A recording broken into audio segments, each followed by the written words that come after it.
Welcome back to the Titanium Hanger. Happy Friday, everybody. Hope everybody's doing well today. Going into another fun weekend. We got a lot of stuff going on this weekend, a lot of news going on this weekend. But today I want to talk to you about starting over. So what if I were to start over collecting Masterpiece Transformers today, but have nothing at all? And what would I do? How would I go about it? This is helpful for people that had to get out of the game for whatever reason and want to come back, or people that are just starting out with collecting, or maybe people that have only been collecting for a short period of time. But see, it's one of those things. I've been thinking about this because I've heard a lot of people that got out and want to get back into collecting. I think it'd be kind of a fun video.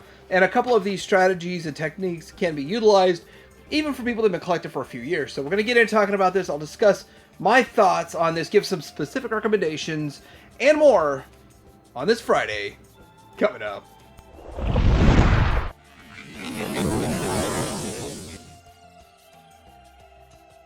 Alright, so first thing I would do if I was just starting out would see what else is out there. What else is on the market in the retail shops, saying retail shop as a retail price for the online shops. This is Show Z, and I show Z and TF Source. Those are the two I show. All these other places that are out there, check them too, but I just can't show that in a quick and easy in one picture as I can with these two, and plus Show Z is usually the lowest price. So now, this is a good time if you're looking to collect to be in on pre-orders.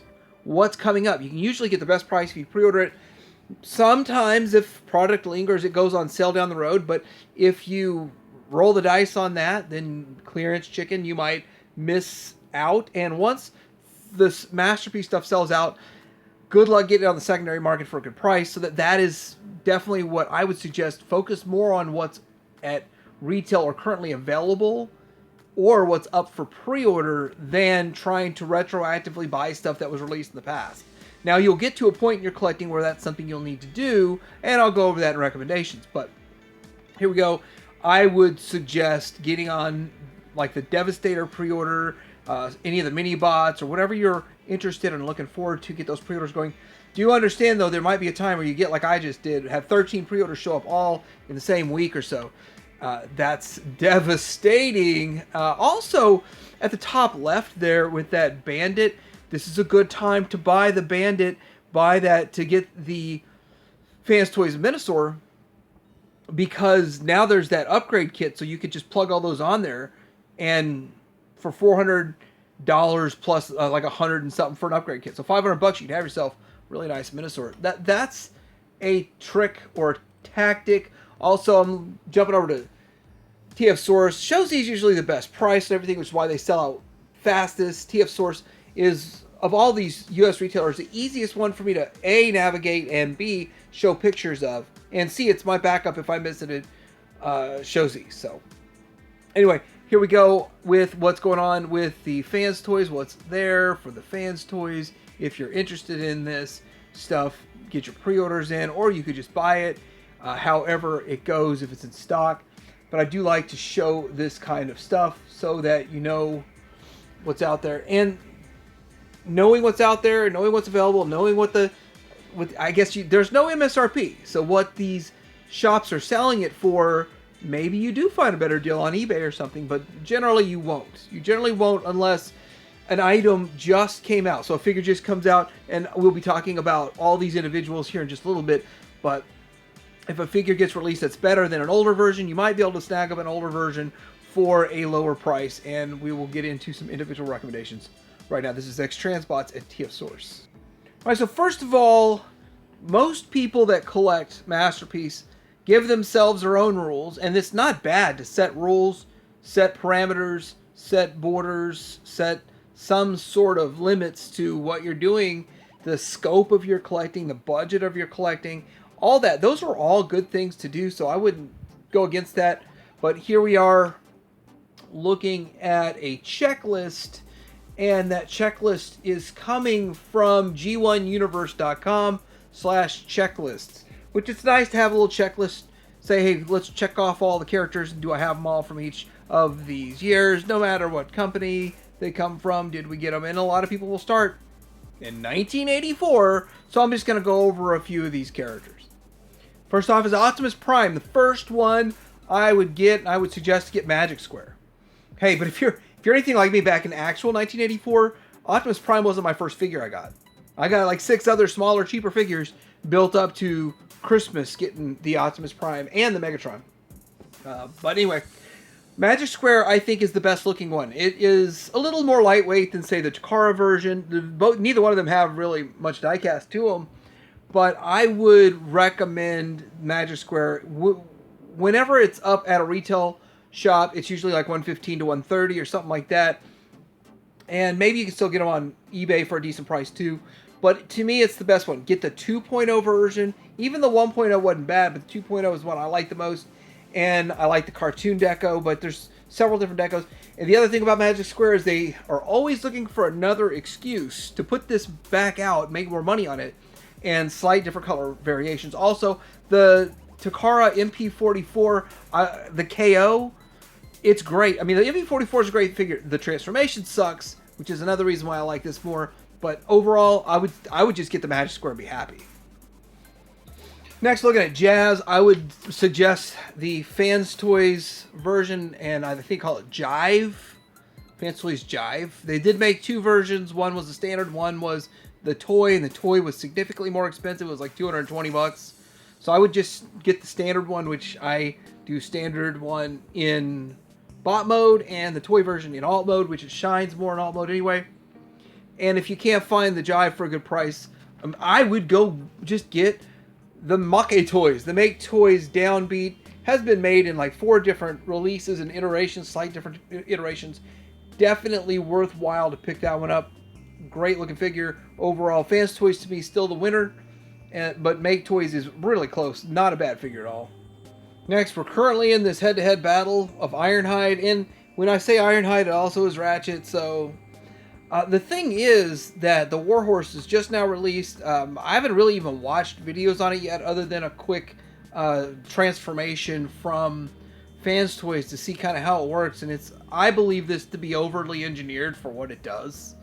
But that's where we're at now in 2025, so just expect everything to be over-engineered as it comes out. Don't be surprised by it. I do think... I like the X-Transbots. I think it's fine. I think it's a nice-looking figure.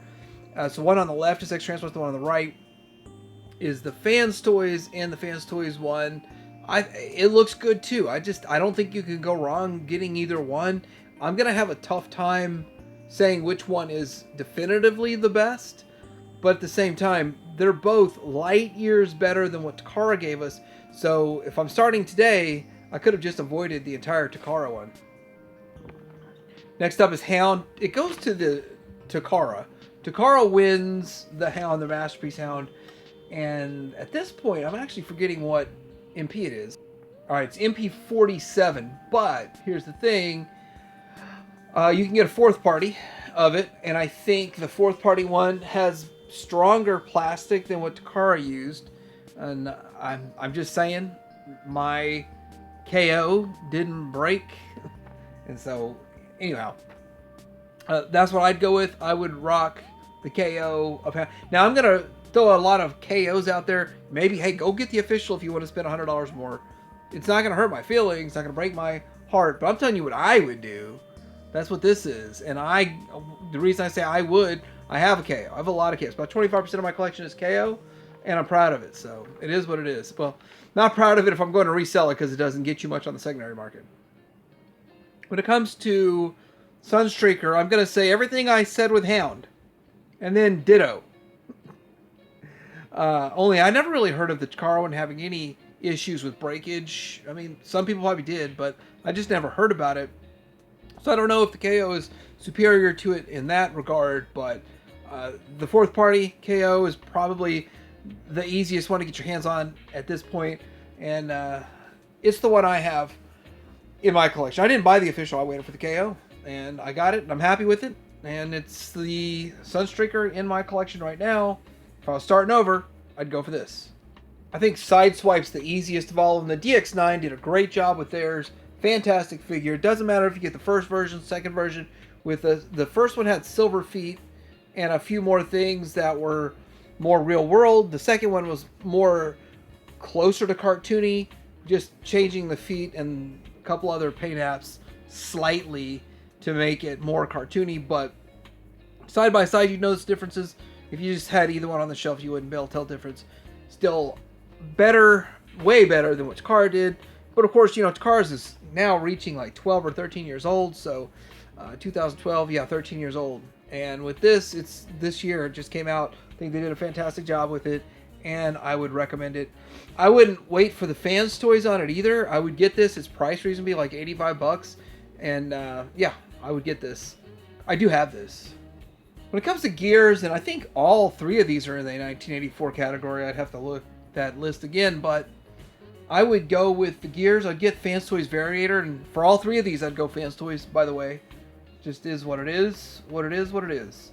If you can't find the Fans Toys gears, I would just go with the Bad Cube. A lot of people are dumping their Bad Cube gears for real cheap. There was a time where Bad Cube gears was fetching $300 because it was the best one, and when retailers sell out, you know, the numbers just don't make sense anymore on the secondary market. But now I think numbers are making sense again. But still, I think you can still land the Fans Toys one for like $150 with the original like $109 MSRP. And yes, like I said, there really is no MSRP for these. It's just what they charge, and it's not set by Fans Toys or any of them. What happens is Fans Toys or X-Translots, whatever, they say this is what we're charging you, and then the distributor has a certain percentage markup after that. So that's how that works. Anyway, looking into this, I would wait for the Fans Toys for Wind Charger. The X-Transbots one's on my shelf. It does the job just fine. It's not the end of the world for me. I don't hate the figure, but I know that if I were to start over, I would just avoid it and wait for the Fans Toys. I think the Fans Toys will be significantly improved, but still at the end of the day, it's not perfect. I mean, I still can nitpick the Fans Toys one from this picture, but in hand, I think it will look significantly better than the X-Transbots, but it's also a decade later, so you gotta take that into account too. Getting into the bad guys, the Decepticons, there's no deception here. I'm gonna be very honest with you and give you my thoughts. KO MP36 is what I'd go with. The official one at this point is probably ridiculously expensive. Saw one at a secondary shop for $350. Don't know if he's ever gonna get that for it, but you get the KO for probably around $100, I guess. I personally haven't sourced them myself in a while, but I have the Toy House Factory. I had a standard just 1-to-1 KO, and then I kind of built my own best of all the parts to make mine look the best, in my opinion, with the Toy House Factory. But I also have Magtin, and I think Magtin is the best of all of them. It's got kind of a shinier paint job. It's not Vac Metal or anything, but it's the one I use in my reviews. So if you can get Magtin, M-A-G-T-E-N, as the fourth party version of the MP36, I think you'd be doing really well. And I'd be searching those out if I was starting over. Next, I'm talking about the Seekers. I would go ahead and go with the Takara ones. Obviously, you can get the KOs if you want. And if you want to save probably $300, $350, go with the KOs. And they're just fine. They're all just fine. How are you doing? They look great. But I would say more over than just getting a set of Seekers. The deformation space is great. But the thing is that we got cone heads. Like, the fact that we got the cone heads is a big deal, in my opinion, that we got all of the ones made from this mold and nothing from deformation space. Now, I did hear there's a rumor that they'll be reissuing deformation space figures again, but now I haven't seen any evidence of that yet. It was just a rumor, and seems to be like that's dead in the water. And if they're not even interested in making the main three again, I don't see anybody using that mold for Coneheads anytime soon. So we have this. It exists in the world, and it's very affordable. So why not? Yeah, they are going to be a little on the short side, though. Heck, it reuses pictures. Recycling. I like to recycle pictures. The next one is going to be Acoustic Wave or Fans Toys Soundwave is what I would go with. Soundwave. I know they're putting back out the Takara mold. The Takara mold was okay. Even when it first came out, I was like, I figured that they could have done better. And they're just reusing the same mold, recoloring it. The Fans Toys is an improvement. It's a better mold. It's heavier. Just, I think it looks better. Matches the character a little bit better. They're not, the Takara one's not bad. It's not horrible. And you can get a KO of that. But you can also get It's not really a KO. It's called RP46. It actually seems to be harder to get than the standard one, but it was the story behind that one was that the designers weren't getting adequately compensated for some of their stuff, so they split off and went on their own. Now, the actual Robot Paradise, the actual Fans Toys one is better, but the second picture up there is the sort of KO version of it, and it's a little bit looser, a little bit tolerances aren't as good, but at the end of the day, it's still decent. It's still a decent figure for generally half the price of what the Fans Toys one will run you. And Fans Toys uses the Robot Paradise and Perfect Fusion and all those other names because they just want to stay off the radar of getting their hand slapped from Takara or Hasbro. Now these cassettes, I like the Fans Toys ones. People are going to argue there are some gappiness in here and there, and they're not perfect, but they're very well painted, and size-wise and scale-wise, I mean, they still transform and fit inside of Soundwave's chest, so that's how they went. I like them. They have die-cast metal. They're nice. They present well. Now, I'm torn because, say, like, I like, obviously, the birds, I think, are better in the Fans Toys, but MMC has some really good ones also. So they've got these guys. They're full-size cassettes, not micro cassettes, like the original Soundwave is based on. But also the fact that these are bigger in bot mode, because they're bigger in cassette mode, they're bigger in bot mode. I just feel like they look better and feel more masterpiecey. To have masterpiece cassettes the same exact size as the G1 doesn't feel right to me.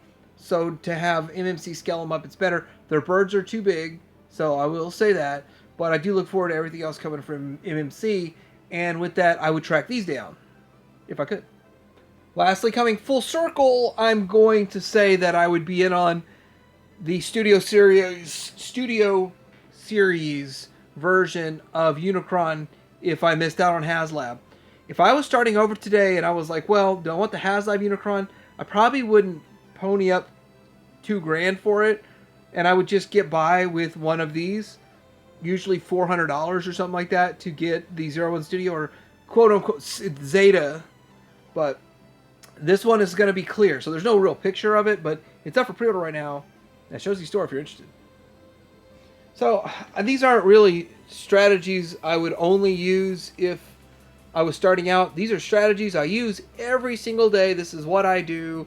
I do my pre-order. I try to get the stuff at retail price. I try to, if something goes on sale and I really like it, I might grab a second or something along those lines. But let me know if you think about these tips. Did it help you? What would you do differently if you started out? Like, I guess I left off one major point.